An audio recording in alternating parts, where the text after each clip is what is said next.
Mucho gusto de estar de nuevo después de estas interrupciones en donde han pasado muchas cosas y todavía estamos en vísperas de saber las definitivas, porque los optimistas dicen que Morena va a nacer, pero siempre hay realistas un tanto pesimistas que dicen vamos a seguir en lo que estábamos y entonces Morena va a sufrir. Pero yo espero que resucitemos después del Congreso Nacional Extraordinario, que fue completamente legal según los estatutos de Morena, y que el poder electoral, o es decir, todavía no existe en México, algún día existirá, en la futura constitución donde el pueblo elige un cuarto poder, además del ejecutivo, legislativo, judicial, el poder electoral, que hay que elegirlo y no que se nombre, y que se nombre de tal manera que tengamos que seguir teniendo un INE, pero que no responde ya a la realidad del país. Por eso es que es muy grave la decisión que tome el Tribunal Electoral.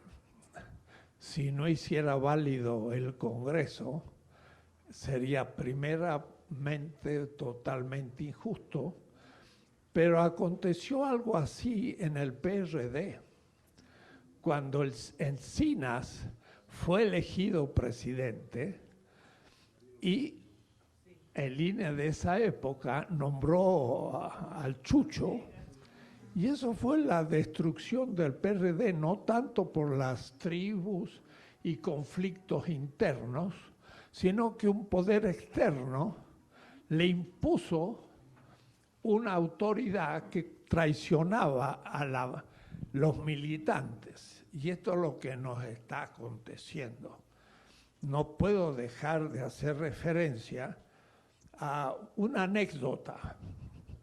Una dirigente muy importante de Morena, hablando de posibles candidatos futuros, dijo, ¿por qué no podría ese candidato ser del PRI, pero candidato de Morena, con tal que adhiera a la ideología de Morena? Miren qué interesante. A mí me gustaría que esa dirigente me explicara en qué consiste la ideología de Morena, porque la tenemos que todavía definir, no la tenemos clara, y por eso necesitamos un instituto de formación para ver claro dónde nos estamos situando. Entonces, esa dirigente, que no creo que tenga ninguna claridad sobre la ideología de Morena, le atribuye a una persona externa a Morena el poder ser representante y ser elegido un día futuro gobernador, porque aunque era del PRI, ya ha adoptado la ideología de Morena. Eso es la contradicción absoluta. Y es la corrupción política. No voy a agregar más cosas, pero es muy grave la situación entonces que nos encontramos y mucho mayor la importancia de la teoría, de la ideología. Claro, la práctica, pero voy a explicar un poco. En este curso voy a tener 16 clases que están escritas y las tengo acá. Y ya le he entregado al editor y va a salir un libro de muchas páginas. Pero como material de discusión para entender el tema que hoy nos acucia. Estamos en una crisis primero mundial. Ustedes han visto el fuego en el Amazonas. No hemos tenido mucha conciencia de la quema de enormes bosques en Siberia, millones de hectáreas, y después en Australia. O es decir, se están quemando el lugar donde se produce el oxígeno para la humanidad y a un nivel en que nunca se había previsto que iba a ir tan rápido. Que sí que estamos en una encrucijada gravísima a nivel ecológico, a nivel mundial, lo cual nos hace pensar más seriamente. Porque antes podríamos pensar, bueno, vamos a hacer una revolución para entrar en una etapa nueva. Pero la etapa nueva que la humanidad entra nunca se había previsto en la historia de la humanidad. Que la vida de la humanidad y muchos otros seres vegetales y animales pueden ser destruidos a corto plazo. No digo ni un siglo. Antes de un siglo podría la humanidad estar ante un riesgo de realmente suicidio colectivo. Este es una especie de horizonte de interpretación ideológica que hay que tener a largo plazo, porque hay cuestiones de largo plazo, cuestiones de mediano plazo y cuestiones de breve plazo, el actual. Y entonces no es la política lo mismo en el breve plazo hacer lo posible, no lo imposible, que a un mediano plazo profundizar las transformaciones y a un largo plazo entrar en una situación completamente nueva, revolucionaria de la humanidad, que no podemos fijárnosla ahora, inmediatamente, como un proyecto político a ser realizado.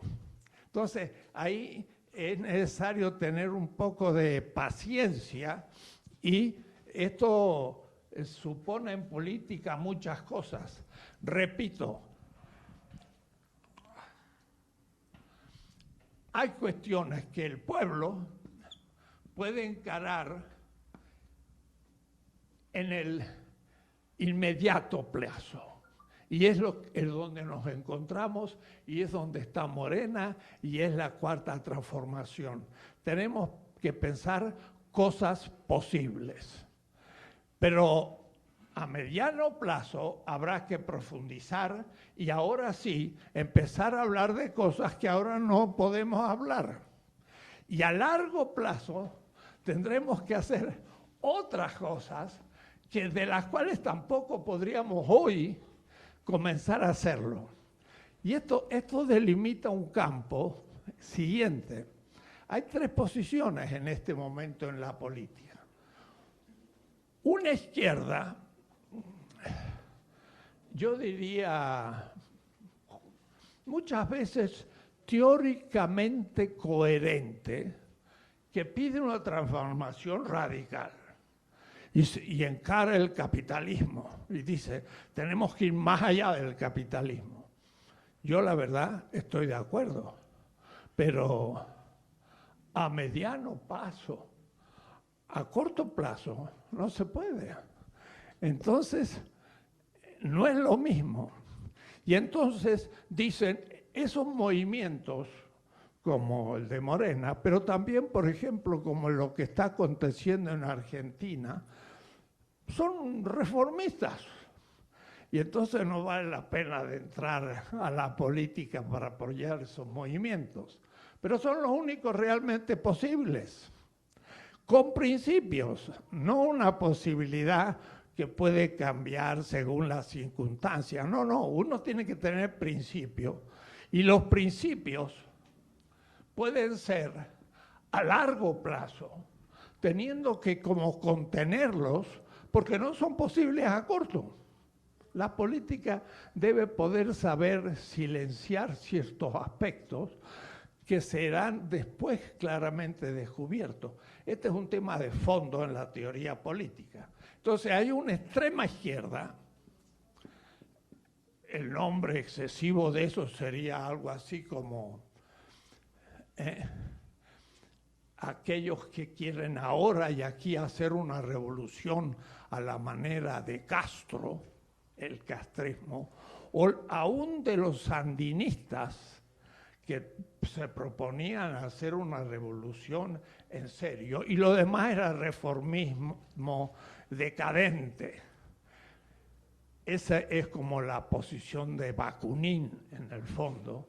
Es algo que no es conveniente adoptar, aunque haya mucha gente, jóvenes algunos, pero teóricos otros, que hacen la crítica. Aún el zapatismo, que está ya actuando con proyectos de medio plazo y largo plazo, también critica esta posición todavía factible como algo que hay que superar rápidamente. El zapatismo tiene razón. Hay que volver a una posición más ecológica a partir de los pueblos originarios, pero cuidado, así como se plantea, no es hoy posible. Pero no está mal que ellos trabajen para el futuro. Lo que está mal es que critiquen lo posible. Y ahí entonces sí habrá que hacer un diálogo fraterno, diciéndole no lo vamos a criticar, aunque ellos critican el proceso, y tener paciencia. Pero en la posición extrema del otro lado está la posición conservadora, que cree que lo actual es lo que hay que hacer con algunas mejoras. Y entonces seguiríamos lo que ha pasado en la tercera transformación, haciendo algunos retoques. Pero eso tampoco es la cuestión. No es asunto de estar con los conservadores y con los partidos que representan esas posiciones. Entonces, ¿cuál es esta posición? Que ni es revolucionaria a la manera tradicional del siglo XX y no puede hacer esa revolución. Piensen de que somos los vecinos de Estados Unidos y tenemos ahí un gobierno que quizás se reelija. Las noticias dicen que Sanders tiene bastante influencia en los demócratas, pero bueno, sería una ilusión pensar que un Sanders pudiera ser presidente de Estados Unidos. Pero ojalá que lo fuera. Si lo fuera, cambia la situación de México, porque un Sanders y un Andrés Manuel pensarían en muchas cosas de acuerdo y cambiaría la situación mexicana. Pero eso habría que ser muy optimista. Es posible que el señor actual se reelija. Y entonces, más todavía para ser muy prudente y seguir haciendo lo posible y no lo ideal. Entonces, ¿cuál es esta posición? No tenemos en la ciencia política, y digo ciencia a nivel universitario, una descripción de lo que nos está pasando en América Latina. Las categorías que se usan en la política europea o norteamericana ya no funcionan en América Latina. Miren lo siguiente, ha habido una primera ola, le llamo así, una primera ola es el mejor nombre que por ahora le doy, de gobiernos. ¿Cómo le podemos denominar? Tenemos que inventar el nombre, porque no podemos usar ningún nombre del pasado o de otro continente. Yo le voy a llamar izquierdas progresistas, lo cual es muy ambiguo, pero me permite pensar. Izquierda progresista. Con lo cual, no estoy diciendo muchas otras cosas. O es decir, es un nombre ambiguo, pero por lo menos no comete errores. Hace 10 días tuvimos un encuentro como de 50 participantes y ahí estuvo Boaventura de Costa Santos y estuvo García Linera de Bolivia y muchos intelectuales latinoamericanos y mexicanos.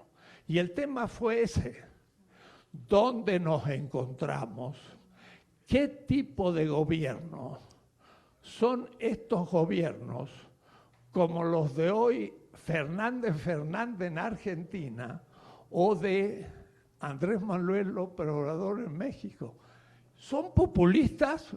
No. Pero claro, habría que entender qué significa el populismo. Aquí justamente ha estado, sí, retíralo, ponlo abajo en el suelo. Ha estado la esposa de Ernesto Laclau ayer en México, y justamente una especialista inglesa sobre el tema del populismo. Yo creo que estos gobiernos no tendrían que llamarse populistas. Lo aclararemos en una de las clases futuras. Es algo distinto. Son populares ciertamente, pero no populistas como Ernesto Laclau.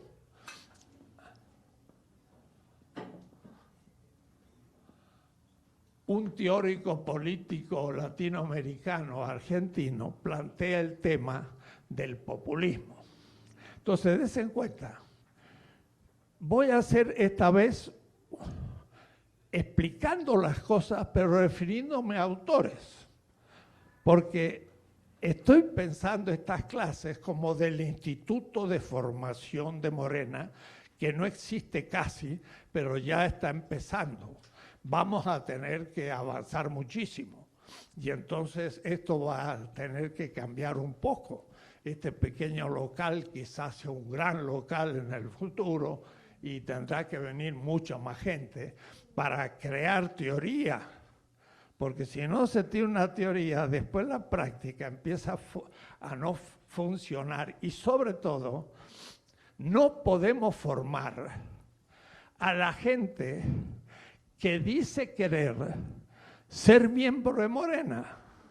Se dice que Morena tiene como 3 millones de miembros y algunos dicen, pero hay 10 millones que quieren ser. Y entonces hay que abrir la puerta. Abrir la puerta. ¿Y quiénes van a entrar? ¿Quién los formó? ¿Cómo sabemos que realmente quieren colaborar con el pueblo sirviéndolo desde la ideología y la práctica de Morena, o simplemente tienen un proyecto personal de ganar un sueldo y si logran una representación, robar lo que más puedan, porque no lo hemos formado? Tenemos que poner los requisitos para ser miembro. No es un club de fútbol. A mí me gusta al América y me inscribo. No, usted tiene que estar dispuesto a cumplir con las exigencias del partido, al servicio del pueblo, no al servicio de su proyecto personal corrupto.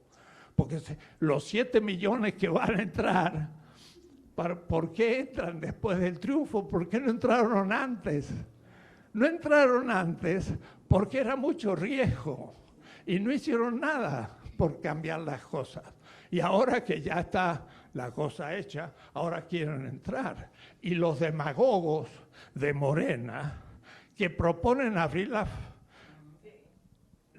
inscripción de esos, son demagogos porque en el fondo, como les han permitido ser miembros, podrían ser que los eligiera como dirigentes.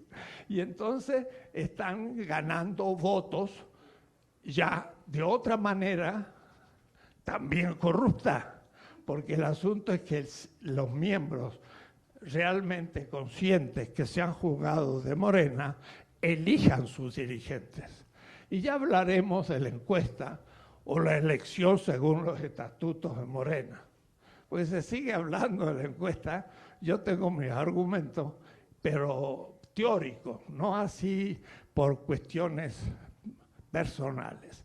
Entonces, ¿de qué se trata ese tipo de gobiernos? Que hubo ya una primera ola. Acuérdense, 1999 sube César Chávez en Venezuela, después Lula en Brasil, Kirchner en Argentina, pues también en Uruguay un presidente maravilloso, en Perú también mejoró la cosa, en Ecuador, que ahora estuvo en México el presidente del Ecuador, y cambió la fisonomía de América Latina. Yo pienso que esos eran gobiernos de izquierda progresista. Claro, los venezolanos dicen, nosotros estamos por el socialismo del siglo XXI. Sí, pero decir un socialismo del siglo XXI es lo mismo que decir, estamos por la creación de algo que vamos a crear, porque no sabemos lo que es. Y estuvo bien decir del siglo XXI, pero no estuvo quizás tan bien decir que era socialista, porque entonces le dio motivo a los opositores decir socialismo, Stalin, y entonces son estalinistas. Y no, dicen que es del 21, no del 20. Miren, mejor no ponerle ciertos nombres ambiguos. Por eso yo hablo de una izquierda progresista. Y claro, la revolución realmente de Bolivia con Evo Morales fue algo más profundo que las otras. Fue un indígena que llegó a presidente. Y lo notable es que hicieron un tal manejo de lo económico que tuvieron gran éxito. Multiplicaron por 5 el budget nacional, hicieron un gran desarrollo en Bolivia y después sufrieron ahora un golpe que no le vamos a dedicar demasiado tiempo, pero es justamente el más exitoso de los gobiernos de América Latina en el siglo XXI, es el de Bolivia. Y sin embargo le hicieron un golpe.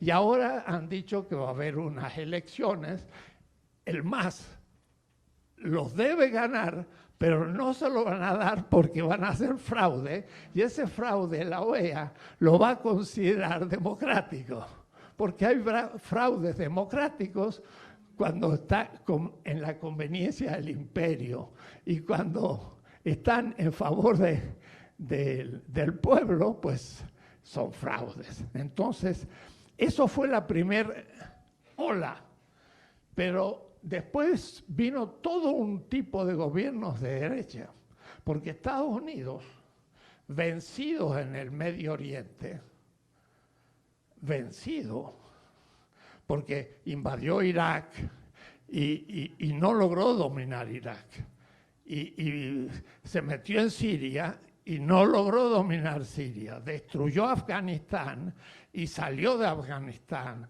destruyó Libia y ahora la ha dejado hecho pedazos, un fracaso completo. Pero entonces volvió a América Latina y ahí lo tenemos a Estados Unidos, ahora con una nueva política de golpes blandos a partir del sistema jurídico, o es decir, de jueces que, por ejemplo, inhabilitan a Lula para ser presidente. Hoy tendría que ser presidente de Brasil, Lula. Lo metieron preso y ahora poco a poco se va a aclarar, por supuesto, que no hubo ninguna prueba, era inocente, y entonces, ¿por qué lo metieron? Para que no pudiera ser presidente. Pero ha subido un personaje realmente de película, porque es una derecha absurda, y lo mismo ha pasado en Ecuador, lo mismo ha pasado en Bolivia y en Salvador. Es decir, la primera ola tuvo una contraofensiva y estamos en la segunda ola, que es de pronto el 1 de julio del 2018 México. Y tenemos que hacer ahora teoría de esto, porque es una novedad latinoamericana, pero Europa, Estados Unidos, África, Asia, está mirando a América Latina. Y tenemos que darnos cuenta que no podemos fracasar, pero podrían hacernos fracasar. O es decir, si el Poder Judicial vuelve a intrometerse en Morena y no reconoce el Congreso y queda una autoridad que no hace nada por Morena, y entonces Morena sería destruido de nuevo por un golpe de Estado jurídico, que es lo que se está acostumbrando. Entonces, el entender de qué se trata es justamente la teoría. No es la práctica hay que hacerla.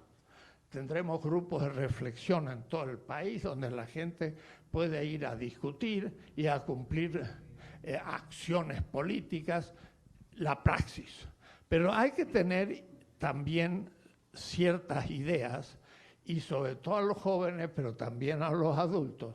Hay que ocuparse de vez en cuando de leer algo de qué es eso de política y de qué se trata lo que estamos viviendo. Porque eso no entra así por la televisión, porque la televisión más bien me va a deseducar políticamente, y en la mayoría de los diarios tampoco entra. Entonces necesitamos teoría para aclarar en qué situación nos encontramos, qué tipo de Estado necesitamos, qué tipo de política tenemos que desarrollar. Y claro, hay ciertas consignas. La corrupción ha roído todo el sistema del Estado. Vemos que se toca y sale pud, está podrido. Es como una casa en donde uno toca un botón para prender la luz y la luz no se prende, están todos los cables con cortocircuito. Uno abre la llave de agua y no sale agua, o sale agua sucia. Todo no anda por la corrupción, y lo estamos viendo a qué punto está. Y claro, también con un poder judicial que está acostumbrado a corromperse, entonces tampoco juzga a aquellos que están corrompidos. Estamos en medio, y eso le llama el presidente un tema ético. Entonces, realmente la ética está detrás, pero no es una ética de valores, una ética buenona, que debo de ser honesto y decir la verdad. No, hay que entender qué significa la honestidad en política. Es un nuevo tipo de político, y no tenemos muchos ejemplos en México, porque casi todos los políticos son corruptos, pero corruptos de una manera que ellos mismos no lo saben, porque ni siquiera han pensado en qué consiste la corrupción. Ya voy a tratar en su momento, pero si leen mi librito 20 tesis de política, yo digo, el político que sitúa la soberanía, o es decir, el lugar del ejercicio del poder. Había que definir qué es el poder. Ya lo he hecho en otro curso. Por ahí lo repasaré hoy mismo. Hay que saber qué es el poder político. ¿Quién es la sede del poder político? El ciudadano tiene que saberlo, porque no es asunto de votar. Eso es la culminación de una conciencia. Tengo que saber qué es el poder, cuál es la sede del poder. Y la sede del poder es el pueblo. Pero la palabra pueblo, es la más discutida de todos.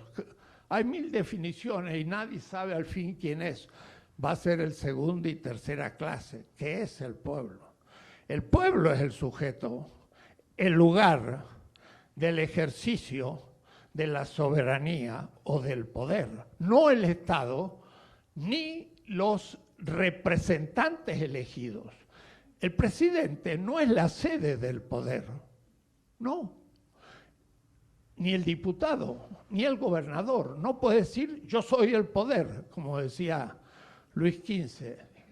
Je suis l'État, yo soy el Estado, pero en el sentido yo soy el poder. No, el mismo presidente es un representante. Y si representa, se presenta en lugar ¿de quién? Del pueblo. ¿Y dónde reside el poder? En el pueblo.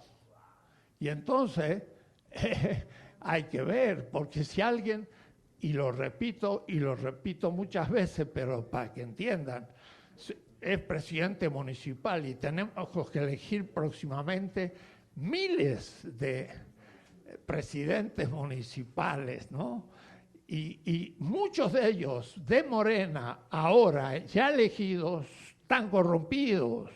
Creen que ellos ahora son la sede del poder y tienen derecho hasta de enriquecerse, porque el enriquecerse es el fruto de pensar que son la sede del poder. O es decir, el sujeto se cree ser la sede del poder y no es la sede.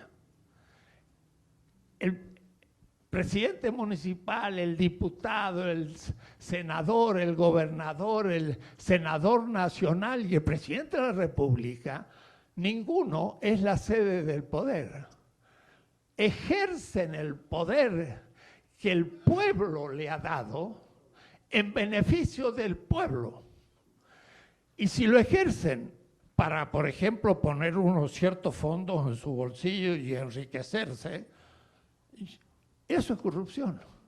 Corrupción es creerse que yo soy la sede del poder, aunque no robe nada, aunque simplemente me siento muy honrado de ser la sede del poder, ya estoy corrompido. Cuando a mí me eligen de presidente municipal, yo digo, ¡qué responsabilidad! Ahora tengo que empezar a servir a la gente y hacerme cargo de sus necesidades. Es un lío. Y cuando viene alguien, yo no digo, espera un momento, siéntese que tengo otro, usted es un ciudadano y yo soy el presidente. No, tiene que decirle, ¿cómo le va, doña María, a su servicio? Y eso se ve de inmediato. Esa es la ética, ya lo hablaremos largamente, pero eso no lo ha aprendido casi ningún político. ¿Dónde podría aprenderlo? En otro político, ¿cómo lo va a aprender si lo que le enseña es lo contrario?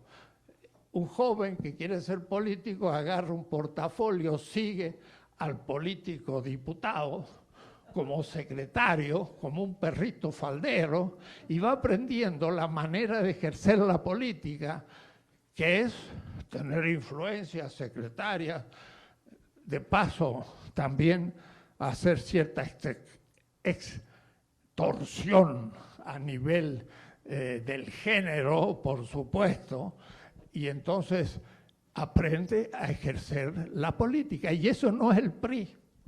Eso viene de más lejos.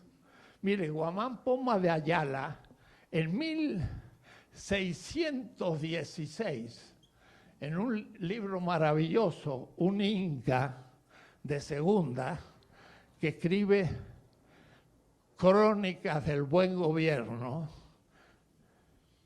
dice, muchos indígenas que no eran incas en el Perú, inca de la familia real, ahora se creen mandones y a servicio de los españoles explotan a sus hermanos indios. O es decir, que también entre los indios se daban corruptos que, estando a las órdenes de los conquistadores, dominaban a sus hermanos. Y eso pasa en todos nuestros pueblos. Qué difícil es formar una nueva generación de políticos, permítanme, el Che Guevara hablaba del hombre nuevo, yo diría, y la mujer nueva. Pero la mujer nueva y el hombre nuevo debe estar dispuesto primero en la política, que es un noble oficio, dice el presidente, no un oficio de cochinadas y de dominación. Porque hay teorías en que creen que el poder es dominación legítima ante obedientes, se llama Max Weber, y ya la mostraré y ya la destruiré. No, el poder, el político, es un noble oficio, pero es un noble oficio de servicio.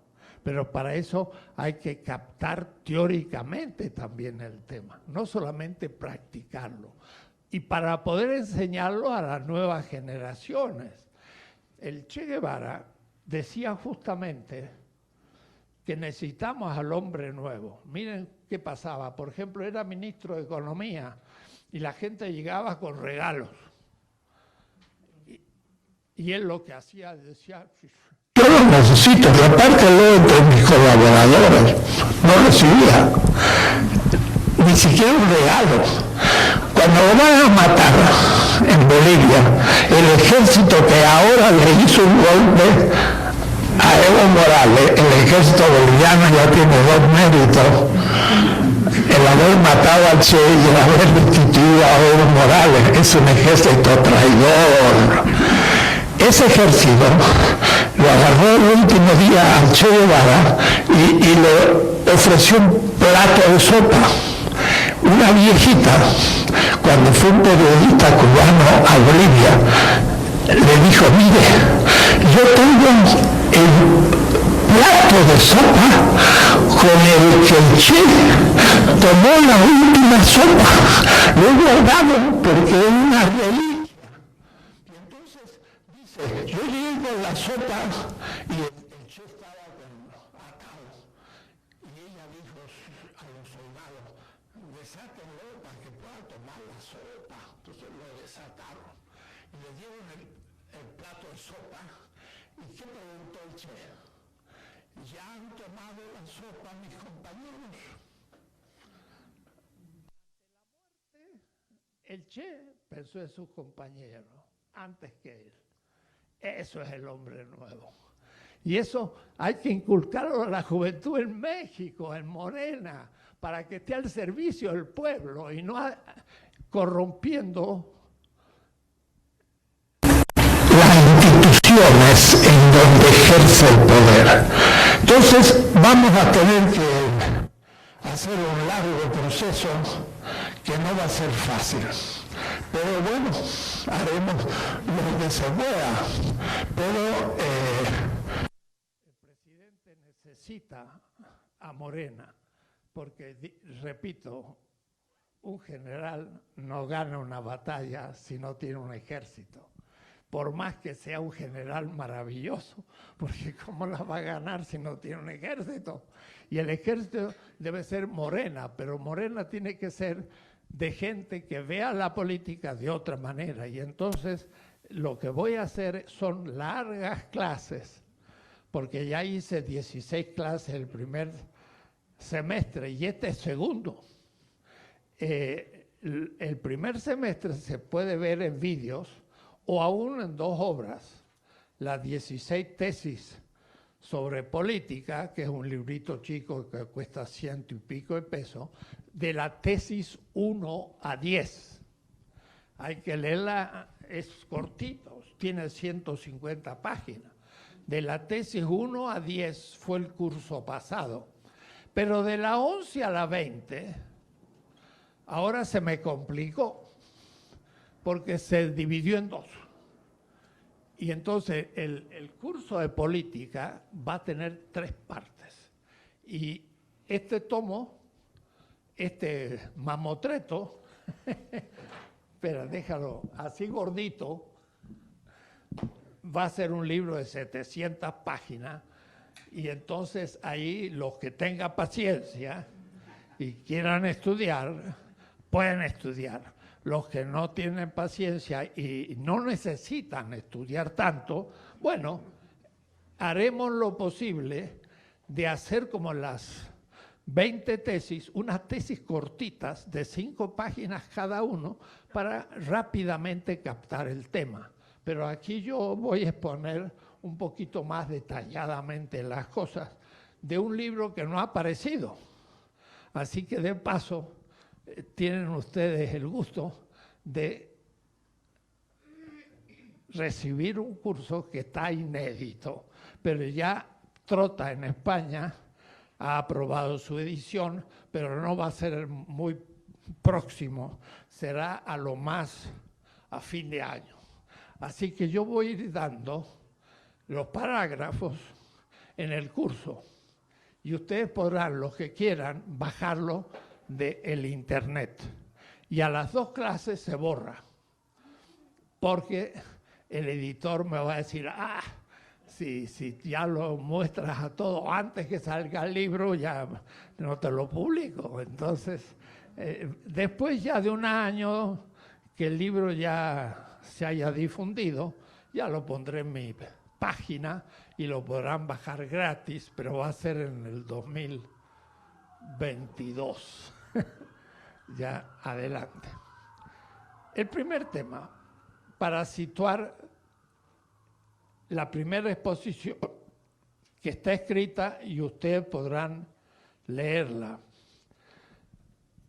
Dije al final del curso pasado que la política tiene 3 constelaciones, o es decir, de otra manera, 3 momentos, o más simple, 3 partes, pero no son iguales, porque como son momentos distintos y a través del tiempo las cosas cambian de significado.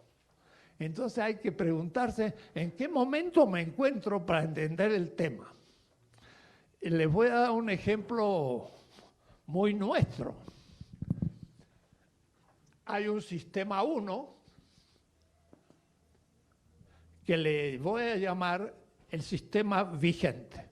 El sistema dado, el punto de partida, podría ser la tercera transformación.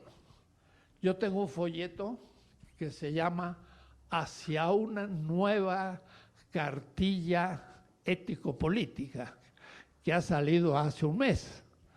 De paso, le voy a preguntar después a los colaboradores si no pueden traer alguna para repartirla.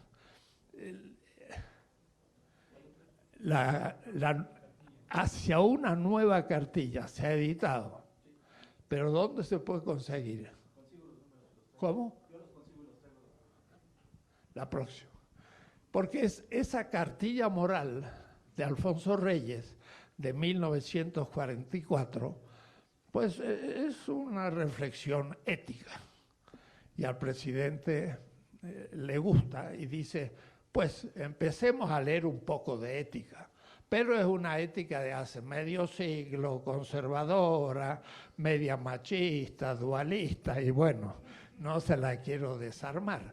Pero escribo ahora hacia no una nueva cartilla, sino una colaboración humilde de otra cartilla, no la de Alfonso Reyes, pero ya válida para la cuarta transformación. Y ahí entonces se ve también qué significa eso de la cuarta transformación, la ética y una cantidad de cuestiones. Entonces, el punto de partida es un sistema dado y como ya lo expliqué y está en las 20 tesis de política, un librito, y en un libro más grande se llama Política de Liberación, tomo 2. Ahí son 500 páginas sobre qué significa un orden dado. Lo doy por sabido. El que no lo dé por sabido, bueno, está bien, no necesita saberlo, pero va a entender menos lo que sigue, porque entra en el segundo piso. Ahora vamos a entrar al segundo piso. 2. El 2 es la crítica sistemática de un sistema político dado. ¿Por qué? Porque a veces la izquierda hace la crítica a un sistema, pero no describió detalladamente en qué consistía ese sistema.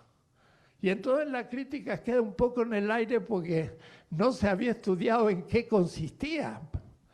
Marx, por ejemplo, Marx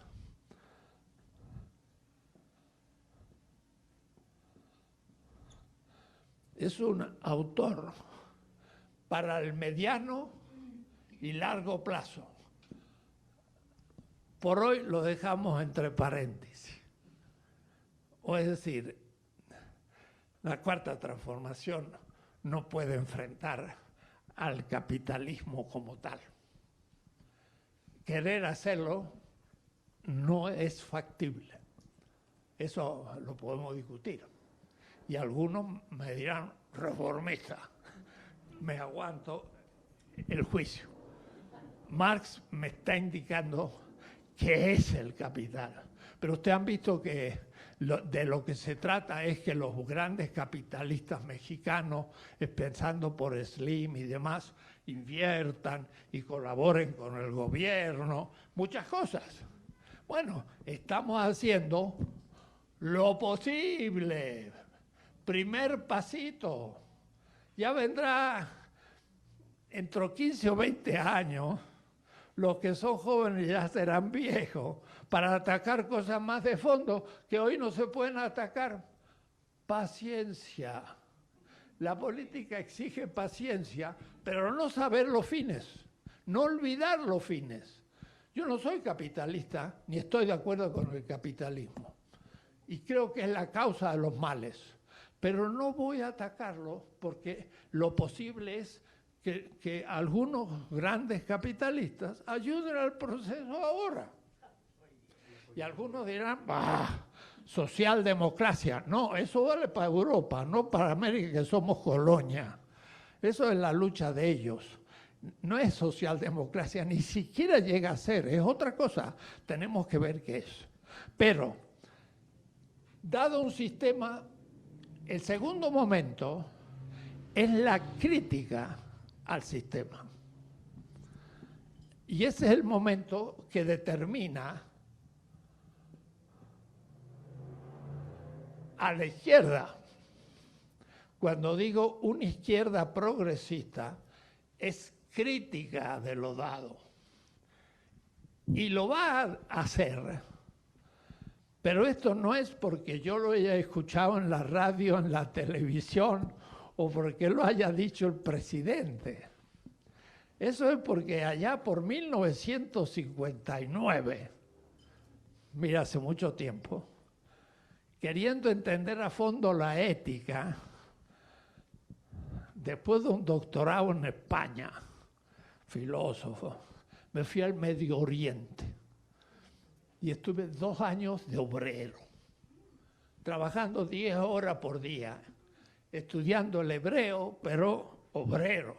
Ahí no estaba ni en la universidad ni en ninguna escuela. Era un doctor en filosofía, obrero.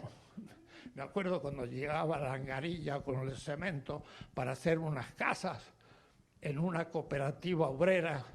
Bueno, me empezaron a salir unas llagas y tenía sangre en mis manos. Entonces un compañero me dice, ahora sí está empezando a ser uno de nosotros. Mano, la sangre en la mano, no el doctorado en la cabeza. Así. Da la casualidad que ese pueblito se llamaba Nazaret. Claro que lo elegí. Y yo era carpintero en la construcción de una cooperativa palestina. Yo soy medio raro. Entonces estuve en Nazaret y fui carpintero según otro personaje que es bastante conocido.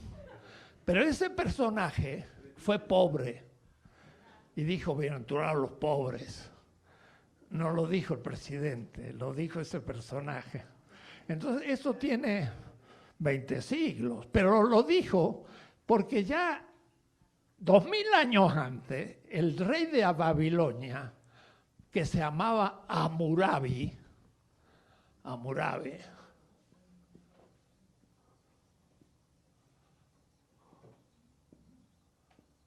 que queda cerca de Bagdad, allá por el 3700, dijo: he hecho justicia con la viuda, con el huérfano y con el pobre. Ese era un rey justo. Con la viuda, no con mi mujer.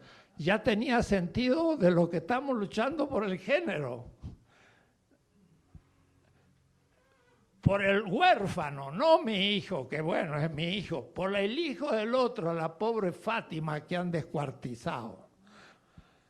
Y por el pobre, el que tiene una oveja y no 10 bueyes, decía Hammurabi en Babilonia. Eso tiene 5000 años, no es de hoy. Entonces, que vengan los sabios que quieran, de Harvard, de Berlín, de Londres, y que me pongan en cuestión. No puedo, lo dejo achicharrado como un enano. Sé lo que digo.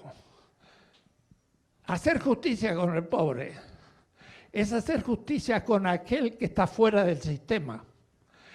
Y si hago justicia, todo el sistema mejora, los excluidos y también los incluidos. Si hago justicia con los ricos, pues beneficio al 1%, como dice Sanders en Estados Unidos. Y han visto que el oponente, que tiene más votos, es un millonario que tiene 60.000 millones de dólares y dice: quiero ser presidente de Estados Unidos, voy a gastar 1.000 millones de dólares. 60 veces menos de su capital para quizás tener el lujo de decir: soy un gran millonario y además fui presidente de Estados Unidos. Un lujo. Y entonces Sanders le dice: sí, compañero, usted es el problema de Estados Unidos, porque el 1% se apropia del dinero del 99%. Le viene bien a Sanders. Se llama socialista democrático. Ni nos animamos nosotros a llamarnos tales. Está bueno, está muy interesante. Bueno, la crítica se va a hacer siempre desde los oprimidos del sistema vigente. Son los que sufren el sistema y en su cuerpo. Si la mujer está levantada ahora, el Me Too del sinvergüenza cineasta, de artistas que para poder entrar al sistema se tuvieron que entregar con un violador y ahora lo van a meter preso toda la vida, ese hizo sufrir en su corporalidad a la mujer. Y por eso las mujeres están ahora encabritadas y dicen que se haga justicia. Y mi facultad de filosofía de UNAM está de huelga. Y yo digo, estoy con las muchachas que hacen las huelgas, porque hay buenos profesores que le dicen a una alumna: te pongo una buena nota, sí. Eso tiene que volar para afuera. Justicia con la viuda, la mujer del otro. Justicia con el huérfano, el hijo del otro. Justicia con el pobre, el fuera del sistema. Ese va a ser el curso de este segundo semestre. La crítica al sistema, cuidado, va a ser muy negativa. No voy a estar el 1 de julio del 2018. Eso va a ser el próximo curso.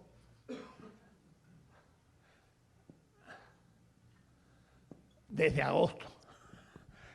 ¿Cómo se construye un nuevo sistema a partir de la crítica del primero? Y entonces ahora no me critiquen de decir: maestro, pero ya ganamos las elecciones y ahora tenemos que construir un nuevo sistema, un nuevo Estado, etc. Lo dejamos para agosto. Agosto del 2020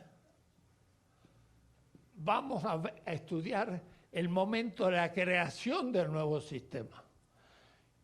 3 momentos en la política. Por ejemplo, la ley. La ley. Uy, hay gente que toma la ley. La actual secretaria general del Comité Nacional es muy legal. Usted no cumple tal artículo del Estatuto de Morena, por lo tanto es inválido. La legalidad, legaloide. Legal, la ley. La ley es necesaria porque la ley es un consenso de la comunidad que tenemos que todos caminar por este camino con esta dirección. Y estamos de acuerdo que hay que hacerlo así. Si uno viene en contra y va en auto, lo van a atropellar y lo van a matar y va a matar a otro, hay que respetar la ley. Y si la ley es ley, por ahora no hablo más, respetemos la ley.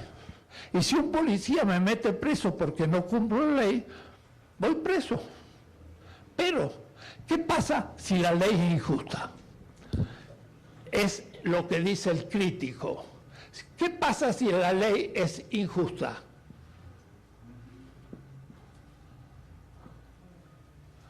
Ya no es lo mismo. Porque si yo respeto una ley injusta, yo también soy injusto. En el Imperio Romano era justo tener esclavos.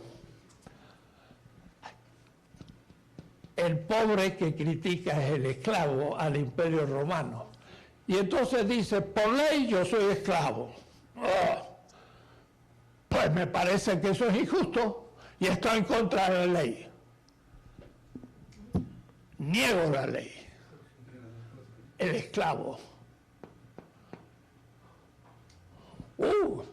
Hasta llega a decir al diablo con las instituciones. Los panistas que no saben su tradición cristiana, pues se la han olvidado hace decenios. Si fueran cristianos sabrían que eso es posible, pero ya ni eso son. Y si me dicen que sí, habremos un debate y los dejo callados, porque yo conozco esos temas.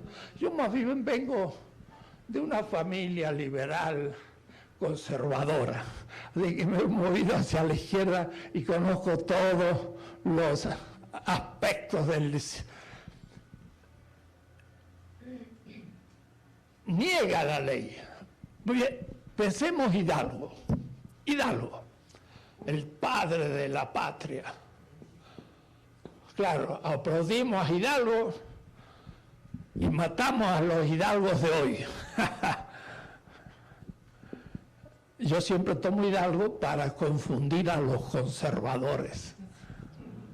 Hidalgo respetó las leyes de India. Quizás usted dice, ¿qué son esas leyes? Bueno, mire, en 1688 reunieron todas las cédulas reales del rey y organizaron 8 volúmenes que son las leyes de los reinos, y lo escribían con Y, de las Indias. Y en esas leyes, México era una colonia. Entonces, ¿pudo Hidalgo respetar las leyes del rey de España y querer emanciparse? Para emanciparse tenía que negar la ley que decía que éramos colonia. Entonces, Hidalgo era un ilegal. ¿De acuerdo? Y que alguien me refute.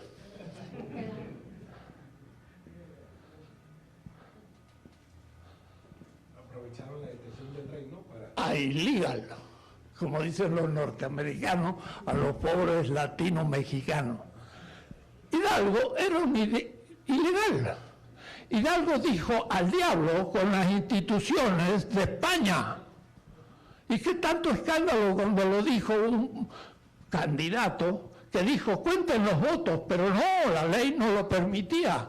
No lo permitía y al fin los quemaron los votos porque ahora podríamos contarlos y ahora podríamos decir que fue un fraude, pero para que ya no hubiera posibilidad, los quemaron, lo cual tenían mala conciencia, saben que era un fraude. La prueba de fraude. ¿Se dan cuenta cómo va la política? Si alguien me dice, la ley es sagrada, yo digo, sí, es sagrada cuando es justa, pero cuando es injusta, es maldita, y no la respeto, y el que la respeta es un corrupto. ¡Ja! ¿Qué tal? En momento 1 hay ley, sí, y es bueno. Momento 2, el negado en la ley critica la ley injusta y la niega. Ese va a ser el curso. El momento negativo, como crítica. Y entonces, eso constituye la izquierda.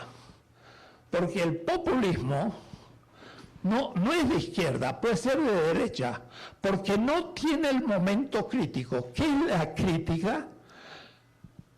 Es un juicio práctico acerca de un sistema de dominación, juicio que se enuncia desde el oprimido. ¿Se dan cuenta? Está clarito. Tengo 50 años de estudiar filosofía política y tengo más de 60 libros sobre estos temas. Entonces no me va a confundir ni un senador, ni un diputado, ni un gobernador. Ninguno de esos me puede confundir. Los argumentos son apodípticos. Apodíptico significa irrefutable. Cuando una ley es injusta, la ética exige no cumplir la ley. Pero es bravo la cosa, porque si yo me pongo a la ley, ¿hasta dónde puede llegar? Hasta la muerte.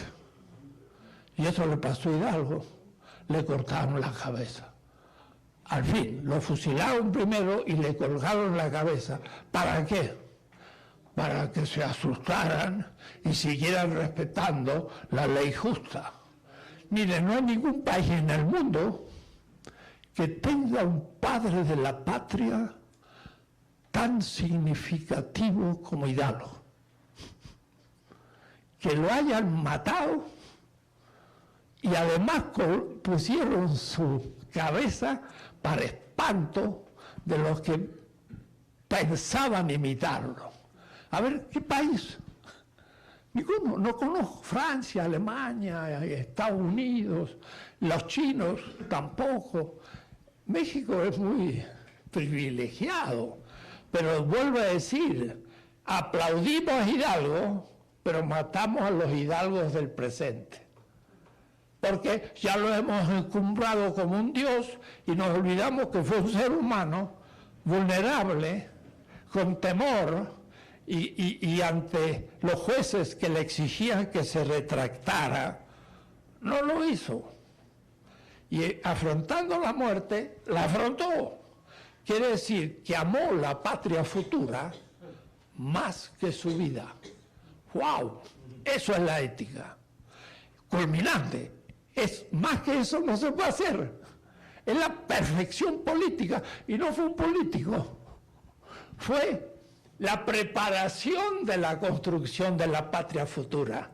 Él no fue político. Él fue el padre negativo del sistema que dejaba atrás. Eso es lo que yo quiero que entre, sobre todo en los jóvenes, que diga, ¿soy yo capaz de hacer lo que hizo Hidalgo? Y si no soy capaz, mejor dedícate a vender autos, pero no te metas en política, porque vas a ser un tramposo y un corrupto. Ahora, si eres capaz de decir, voy a servir al pueblo, aunque arriesgue la vida, ahora sí eres temible, ahora sí eres temible.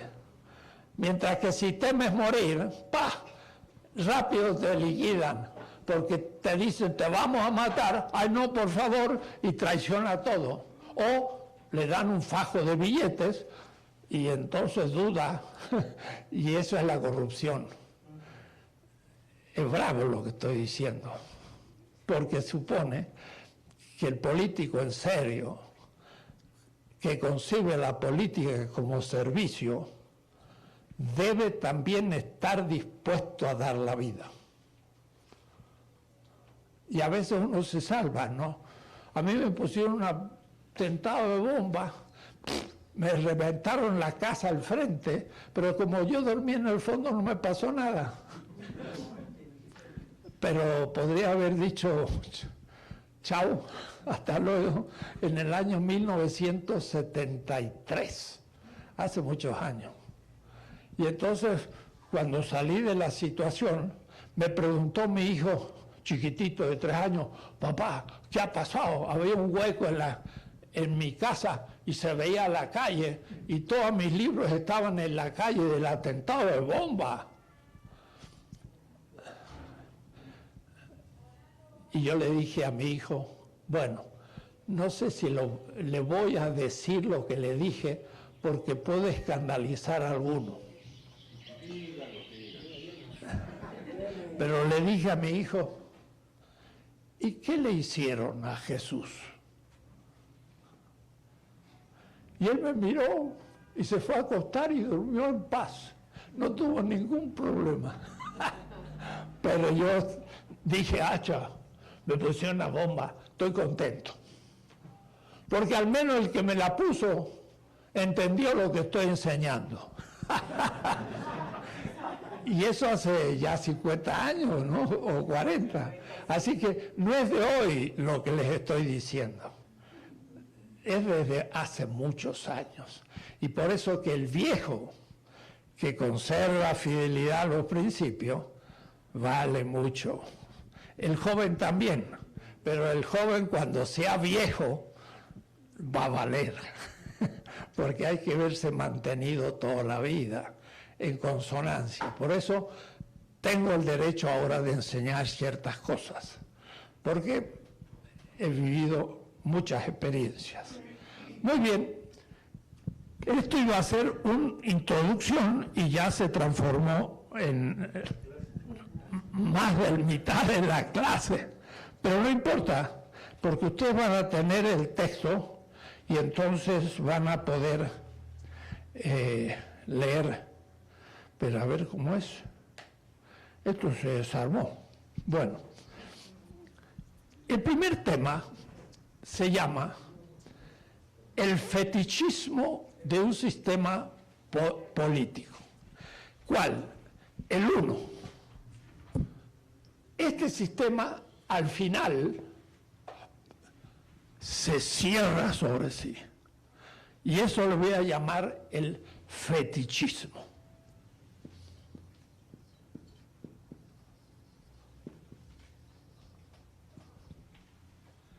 Es decir, no sé qué pasa.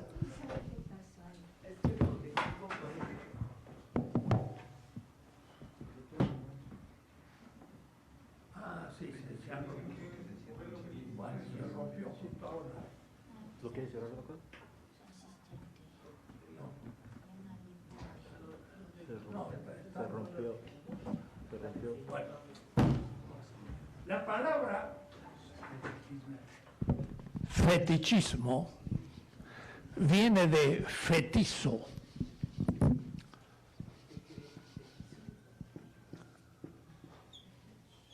Es una C con una... es portuguesa. Fetizo. Y esto viene del latín de facere. Y facere en castellano es hacer. La F se hace H, A, C, E, R, hacer. Y hay un texto que dice, construyeron con su mano fetiches y luego lo adoran. El fetichismo en el mundo africano.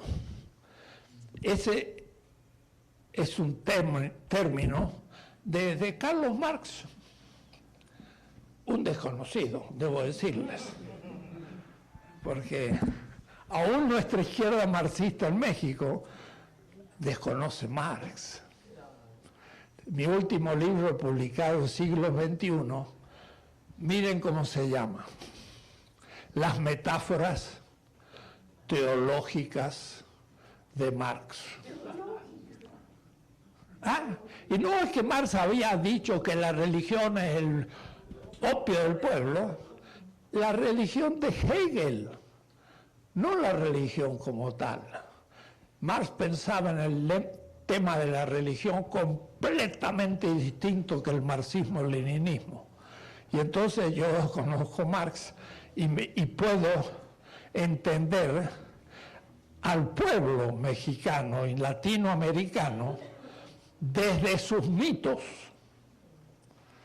No soy un ilustrado intelectual que niega la cultura popular, como la izquierda marxista, porque como su ateísmo le impide reconocer la religiosidad popular, no entiende nada de nuestro pueblo.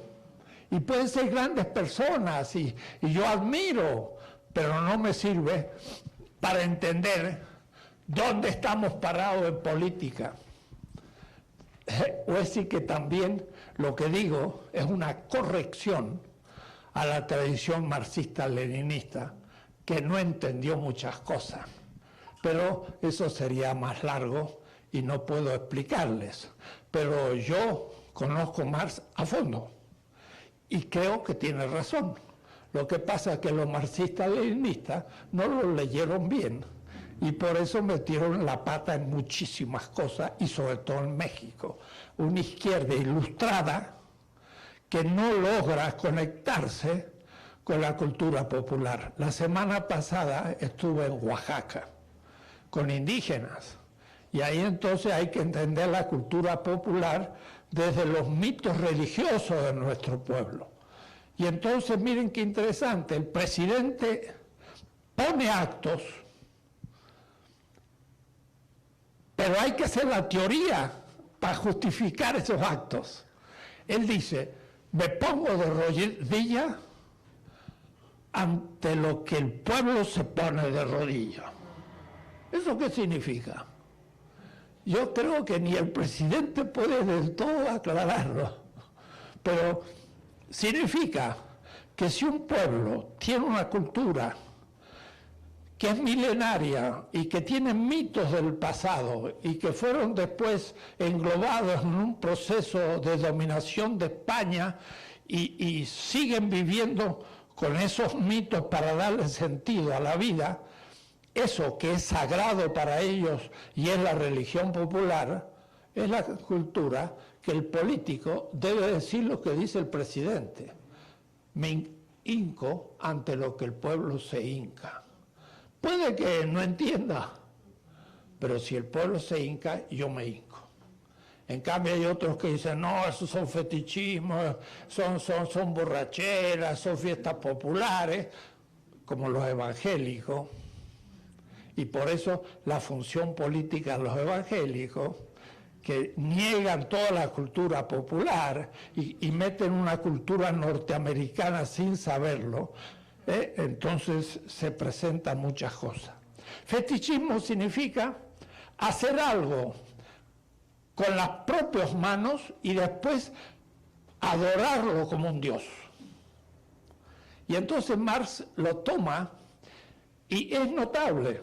Marx fue un gran economista, pero en su juventud, allá por 1842,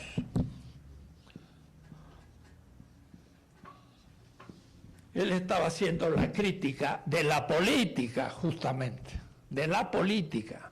Y la primera vez en su vida que habla del fetichismo, no es el fetichismo del capital, que es un fetichismo económico, el cual podría hacer un curso, pero no es el curso de hoy, no es de economía, es de política. Y entonces dice, los miembros de la Dieta, que eran las autoridades del lugar donde vivía Marx, en vez de servir al pueblo, se sirven a sí mismos.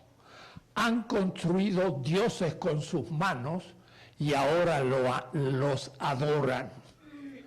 Ese texto es un salmo de la Biblia de mi abuela y por lo tanto tiene valor porque es de mi abuela o de mi pueblo.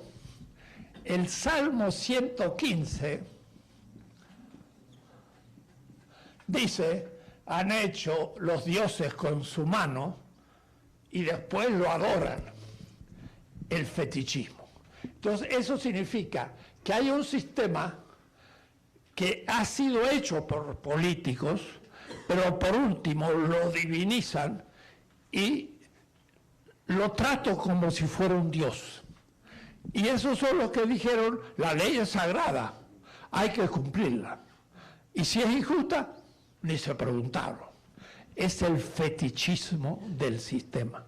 Ahora, entender eso es justamente entender cómo un sistema político se cierra sobre sí mismo y comienza entonces a fundarse en él mismo y en vez de servir al pueblo, sirve a los que ejercen el poder. El fetichismo, dice Marx, es en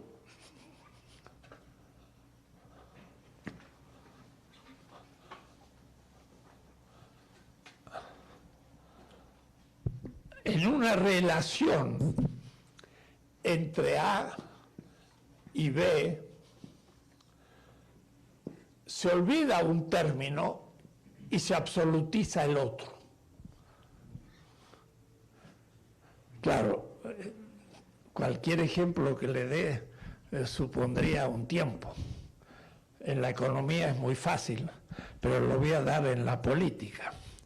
Yo expliqué en el primer curso que la sede está en el pueblo y eso se llama la potencia. Y lo puse en latín, ahora lo voy a poner en castellano. Potencia es el poder que reside en el pueblo, el poder político. Claro, ahí nomás no puedo dejarme de volver a referirme. ¿Qué es el poder político? Y entonces ahí empieza un debate. Y en esa definición ya va a estar todo lo siguiente. Le pedí el artículo del Estado a un gran político latinoamericano de izquierda, marxista, que me escribiera sobre el Estado.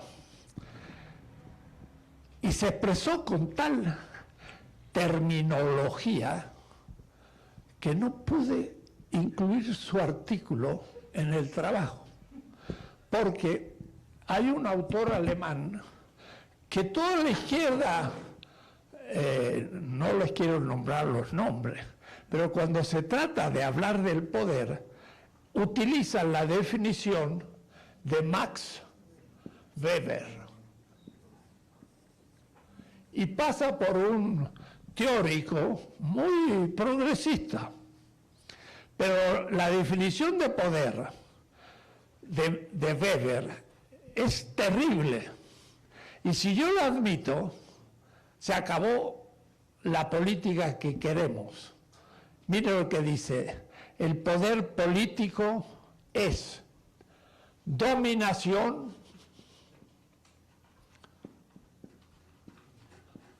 legítima ante obedientes.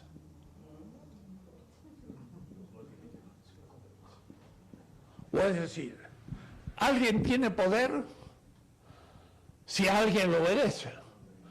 Porque si yo tengo poder y nadie me obedece, ni mis hijos, ni nadie, entonces ¿qué poder tengo? Yo me creo que tengo poder, pero no lo tengo. Pero el poder es definido como dominación. Y dominación es decir, yo soy el Señor y tú eres el dominado. Ya es un acto espurio, negativo, injusto. Yo no tengo que dominar al otro. Entonces yo quiero ser político y soy elegido y tengo que ejercer el poder y ejerzo dominación sobre todos los miembros de la comunidad ilegítima. Ahí está el asunto. ¿Qué significa legítimo? Ven, eso lo expliqué en el primer curso. Legitimidad es el consenso de la comunidad. Eso es lo que está evitando las autoridades de Morena y tienen miedo de ser elegidos. Mejor dicho, tienen miedo de no ser elegidos. Y también hay 2 diputados que quieren ser elegidos presidente y dicen la encuesta. La encuesta es un método económico y no es político ni democrático. Y al decir esto, tengo que convencer a mucha gente importante. Legitimidad viene del consenso de la comunidad. Todos estamos de acuerdo. Entonces mañana no hacemos tal cosa. ¿De acuerdo? Eso es legítimo. Y mañana no venimos.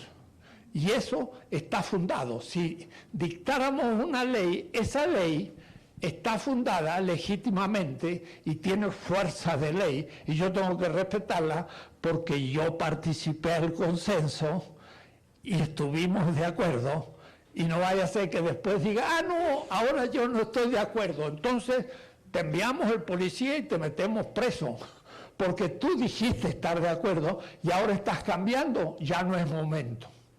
El policía también te justifica, porque también acordamos que el que no cumpliera, le íbamos a enviar el policía.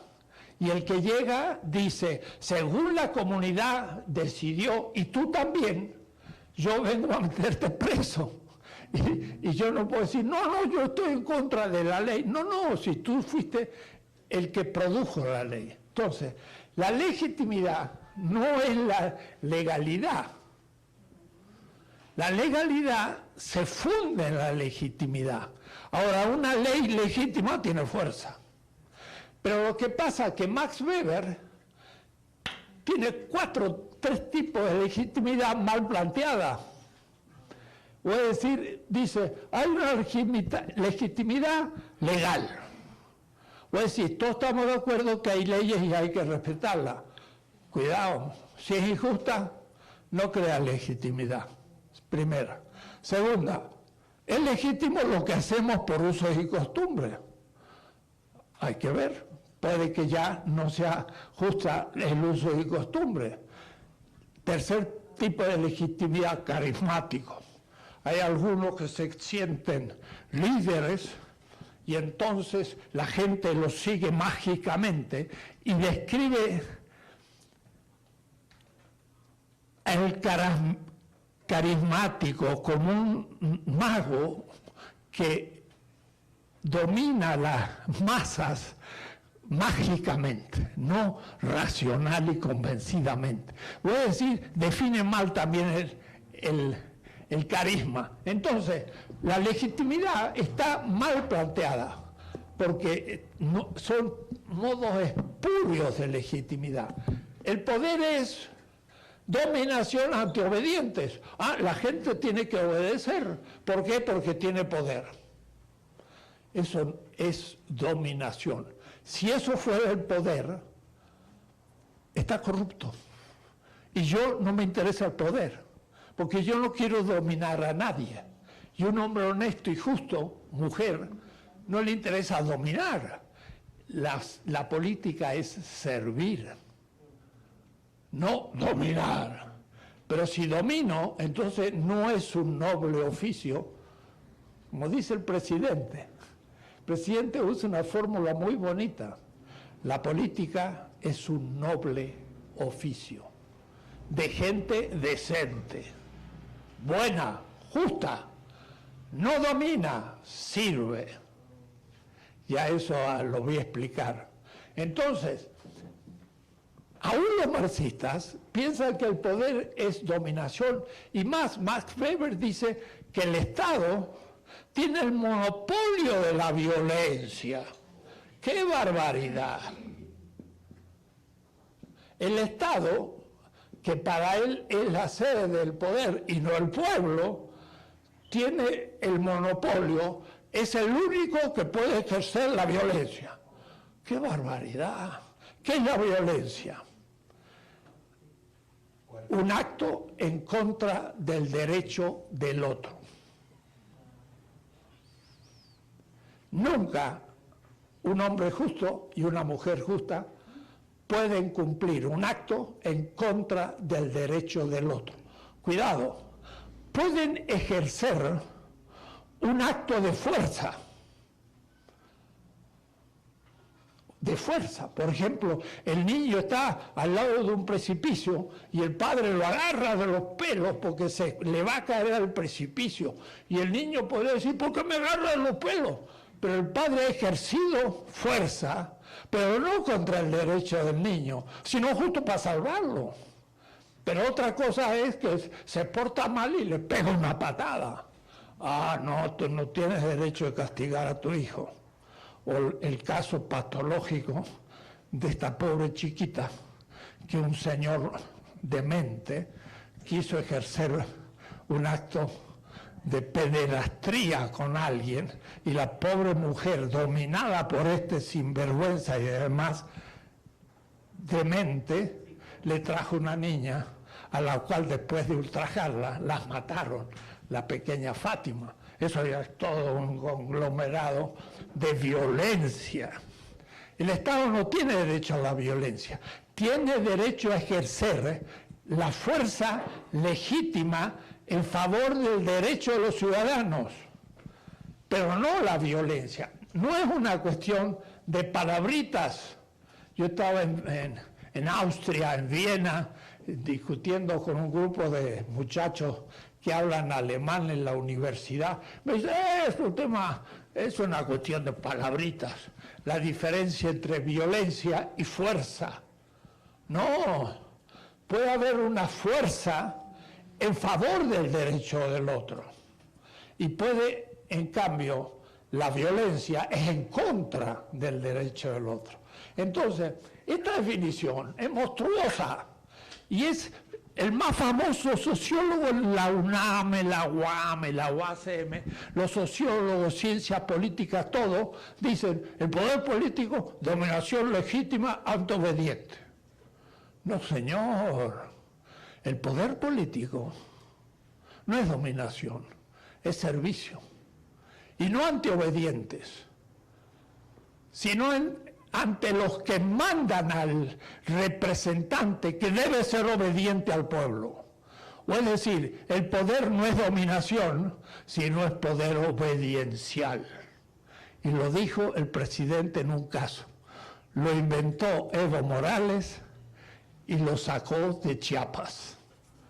Fueron los zapatistas que dijeron, en la política los que mandan, mandan mandando. Max Weber. Entre nosotros los que mandan, mandan obedeciendo. Entonces, el político de Morena debe saber que debe ser un obediente a las necesidades del pueblo, como Hidalgo, hasta la muerte. Eso es la ética. No de los valores. Yo no creo en los valores. Yo creo en las personas y en el respeto a las personas, en principios que no son igual que valores. Entonces, lo que pasa es que se dice que tenemos que ser ética en política, pero ¿de qué ética? ¿Y de qué estamos hablando en ética? ¿Y dónde se enseña la ética? ¿En la primaria, secundaria, en la prepa un curso? Y en la universidad ninguno.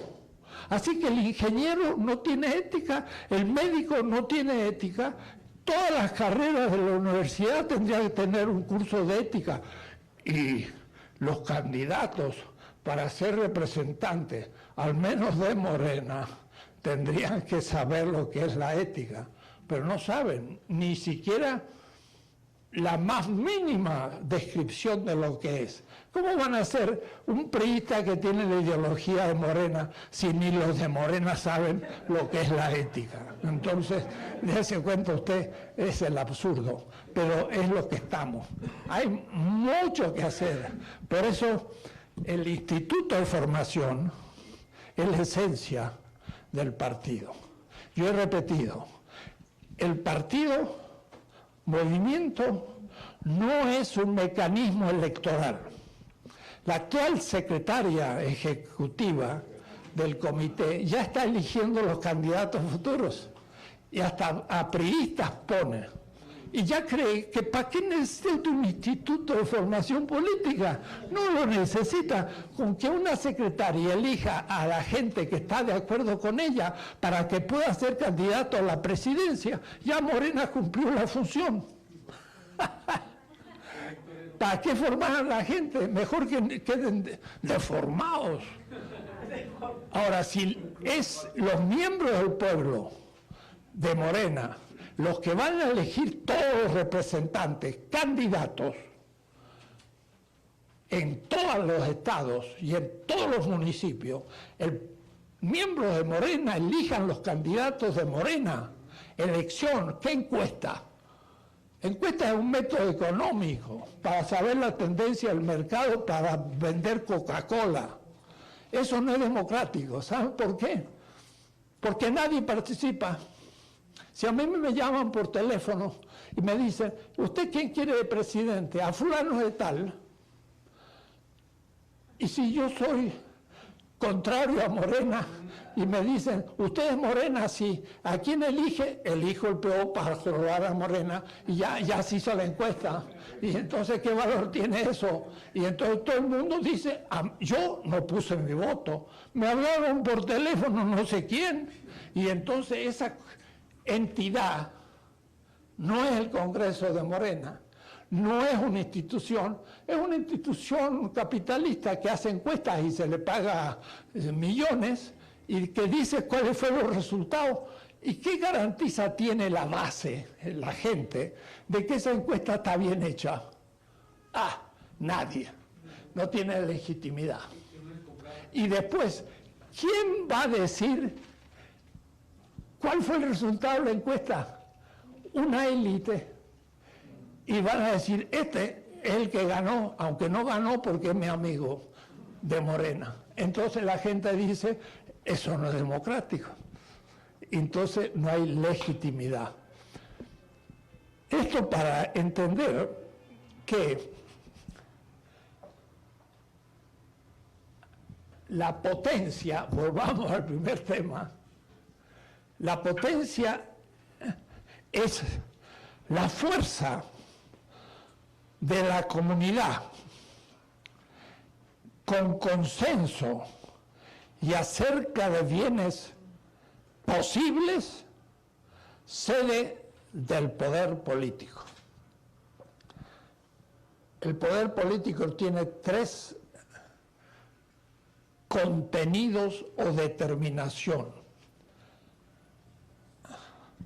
La primera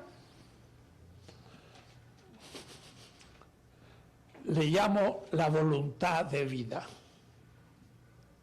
Miren qué extraño, voluntad de vida. Todos tenemos en el fondo de nuestra corporalidad y de instinto, pero también de la cultura y de la inteligencia, un querer vivir. Y luchamos para poder vivir. Si estamos enfermos, vamos al doctor y vendemos la casa y lo que sea para seguir viviendo.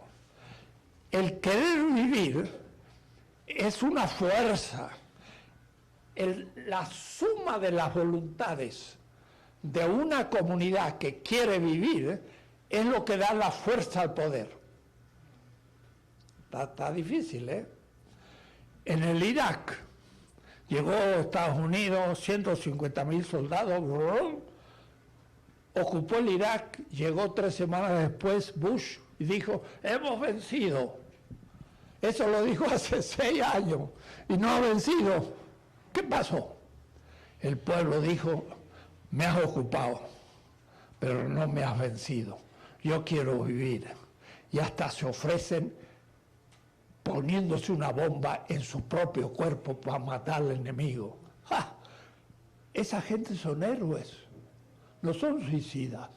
Dan su vida por la patria. Y entonces es imposible ocuparlos. Al fin se tienen que retirar vencidos. Ese es un pueblo que tiene poder. ¿Qué le pasaría a México si Estados Unidos, 150,000 soldados invaden México? ¿Seríamos capaces de luchar como los iraquíes? Los chihuahuas empezarían a decir, bueno, conversemos, pongámonos de acuerdo, somos el Estado 51 y el otro el 52. Y seríamos capaces de hacer lo que hace el Irak, de repeler al poder más grande de la tierra y vencerlo. Eso es voluntad de vida. Pero esa voluntad de querer vivir libre tiene fuerza porque tiene el consenso del pueblo. Y el consenso es el acuerdo. Y por eso Clausewitz, un gran militar que tiene un tratado de la guerra, dice, cuando un pueblo está armado y quiere defenderse, es invencible. Porque habría que matarlo a todos. Y matarlo a todos, pues tampoco es negocio del invasor. Clausewitz dice eso, y eso fue España. Cuando Napoleón en 1808 entró y ocupó España y tiró abajo al rey, los campesinos lucharon contra 250,000 soldados franceses, que era el ejército más moderno de toda Europa, y lo vencieron. Y por eso que el rey volvió, pero nosotros no conocemos nada de la historia de España. Pero Clausewitz, que era un teórico de la guerra, estudió el caso de España y dijo, cuando un pueblo quiere vivir, no se lo puede derrotar, hay que matarlo a todos, pero matarlo a todos tampoco es negocio del invasor. Entonces, él dice, la verdadera estrategia no es el atacar, sino el saber defenderse. De paso, sería bueno que nuestros militares entiendan esa estrategia. ¿Para qué se compra un avión México de guerra si tenemos al lado el poder de la aviación más grande de la tierra? Para que nuestros pilotos hagan el deporte de tener unas horas de vuelo en un avión de guerra. Pero los norteamericanos en un minuto liquidaron toda nuestra aviación. ¿Para qué gastamos dinero en aviones? ¿Qué tal si ponemos una fábrica de misiles tierra-aire y producimos 500,000 de misiles? ¡Acha! Ahí no entra un avión norteamericano a México. Pero cuando empecemos a hacer esa fábrica, nos la cierran. Porque es mucho más barato que tener aviones, tener misiles. ¿Para qué queremos tanques? Para asustar al pueblo. Y ellos tienen 1000 veces mejores de tanques. ¿Qué tal si tenemos buenas bazucas? Hagamos una fábrica de bazooka que es más barato que tener tanque y no nos pueden invadir porque un campesino y todo el mundo saca una bazooka de su ropero y ¡pum! Liquida el tanque. Eso es una estrategia de defensa. Pero nuestro ejército no le interesa la defensa del ejército norteamericano porque ha sido educado por ellos para mantener el poder del norte.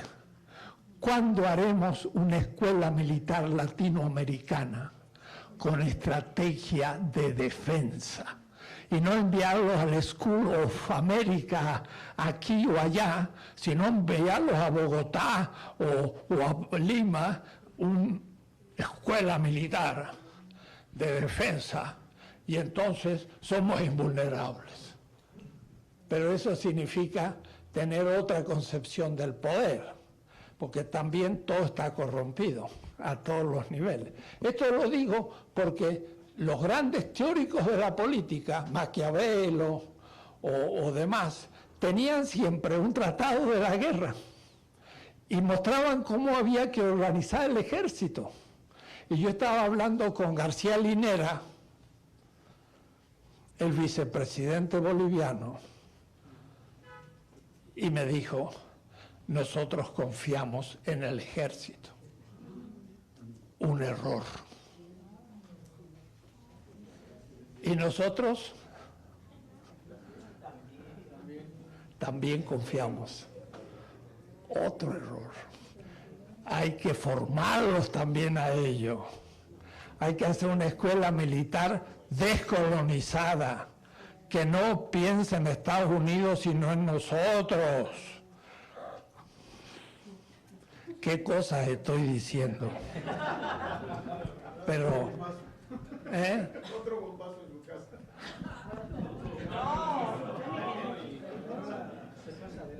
bien, entonces, de lo que se trata es tener toda una concepción distinta de la política para hacer una crítica del sistema vigente o pasado. Lo que nos pasó en la tercera transformación, que comenzó con la Revolución Mexicana, culminó con un gobierno nacionalista, el mejor que hubo en el siglo XX, de Lázaro Cárdenas, no perfecto, porque no hay ningún sistema perfecto, y el que lo quiera tendrá que ir al reino de los cielos, porque todo sistema político tiene inevitablemente errores. Y por eso que el gran político no es el que no comete errores, sino que los reconoce y los enmienda.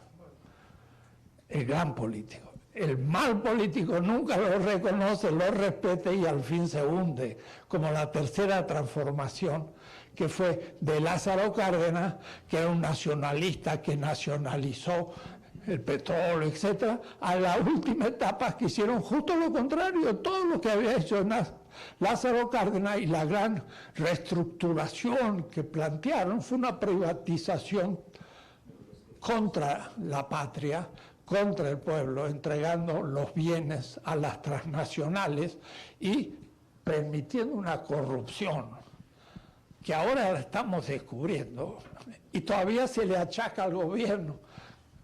El gobierno no puede gobernar, está todo corrupto y hay una criminalidad tremenda, pero esa criminalidad estaba perfectamente articulada con un Estado corrupto. Aunque ahora el Estado quiere empezar a limpiarse, pues la criminalidad continúa.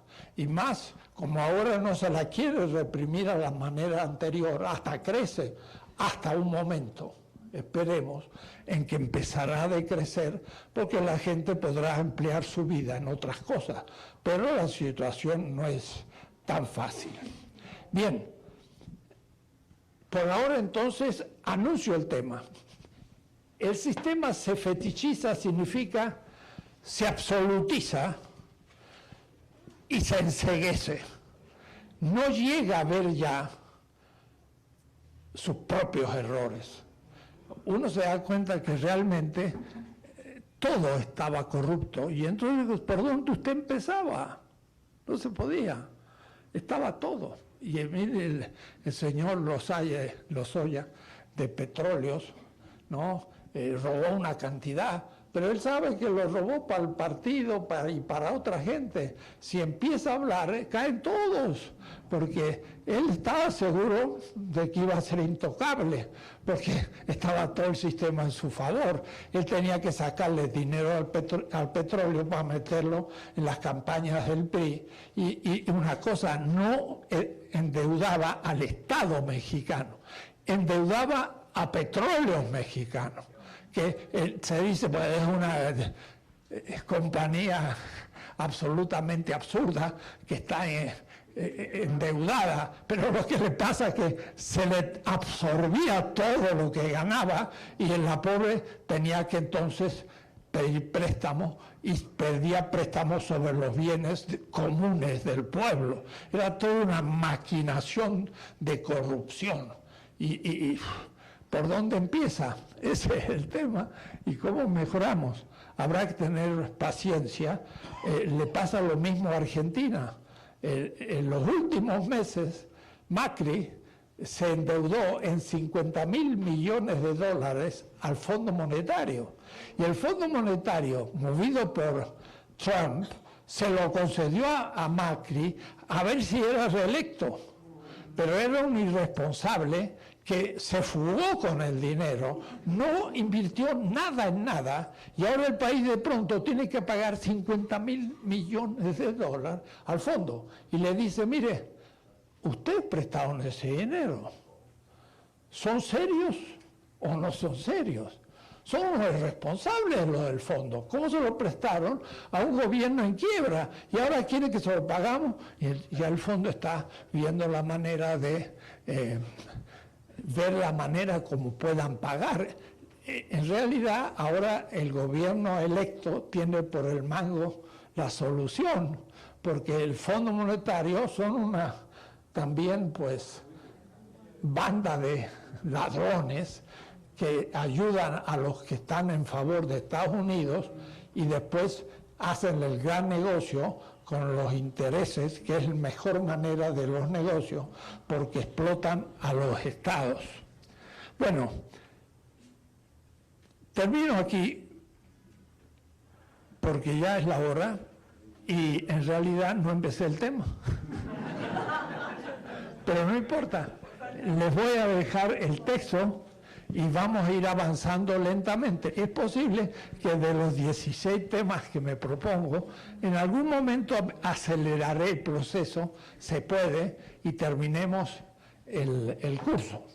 Pero termino diciendo, la escuela, Carlos, va a estar integrada al instituto. El instituto va a organizar en el país, debería, cientos de miles de grupos de reflexión en la base. Y esta escuela daría un input, un aporte teórico, puramente teórico, para ayudar a las discusiones más de base. Ahora, tienen que haber otros cursos. Tienen que haber cursos de administración, otros cursos que se empezarán a implementar, porque hasta ahora hemos trabajado absolutamente sin ningún recurso, porque la actual dirigencia ha negado los recursos. Ustedes saben que el Congreso, de los 1.350 participantes, tuvieron que pagarse el pasaje y el partido no aportó un centavo y todavía hizo otros actos a la hora del Congreso. Y ahora empieza a decir que el Congreso no es válido porque no tuvo quórum y luchó para que no lo tuviera. Es una cosa de espanto, pero se logró el quórum. Yo espero que la próxima clase ya estemos en otra situación. Estemos en una situación de mirar para adelante, empezar a crecer Morena y empezar a cumplir la responsabilidad ante nuestro pueblo. De paso, es lógico, pero yo digo, yo no recibo ni un centavo, ni como es por estas clases, ni si es que después me nombran algo así como secretario para la formación, tampoco voy a cobrar nada. Soy profesor, trabajo en eso y me tomaré mi tiempo como una responsabilidad política de ciudadano de colaborar con Morena, porque en una reunión que tuvimos, le decía, esa gran reunión, Héctor Díaz Polanco aplicó el tema de la religión al dinero y dijo, el dinero es el opio del pueblo. No aquello de las religiones, y el dinero en un partido es el comienzo de su corrupción. Es necesario tenerlo en alguna medida para poder cumplir los fines, pero es peligroso porque una vez que se recibe un salario, se cuelgan del presupuesto y empiezan a pensar cómo continuar, y ahí viene la corrupción. Entonces, es contradictorio. Pero veremos. Ojalá que el próximo viernes estemos ya en otra situación. Hasta la próxima.